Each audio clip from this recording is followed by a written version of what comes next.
বিগত সময়ে যারা ছিলেন এরা দেশের অর্থ কিভাবে লুটপাট করেছে, টাকা পাচার করেছে, এটা আমরা দেশবাসী জানি।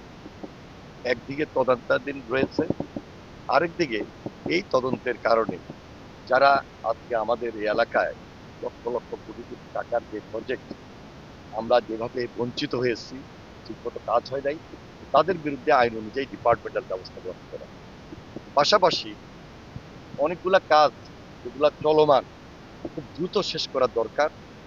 হয়তোবা একটা পার্সেন্টেজ এখানে কাজ সম্পন্ন হয়েছে, বাকি পার্সেন্টেজ কাজ শেষ করার জন্য যে সমস্ত কন্ট্রাক্টররা, ঠিকাদাররা রয়েছেন, ডিপার্টমেন্ট যারা রয়েছেন, সবার আন্তরিকতা এবং সহযোগিতার মধ্যে দিয়ে আমরা তাদেরকে এগিয়ে দিব যেন কাজগুলো সম্পূর্ণ দুর্নীতিমুক্ত রেখে এই এলাকায় যেন কাজগুলা সম্পূর্ণ হয় সেদিকে বিশেষ নজর থাকবে।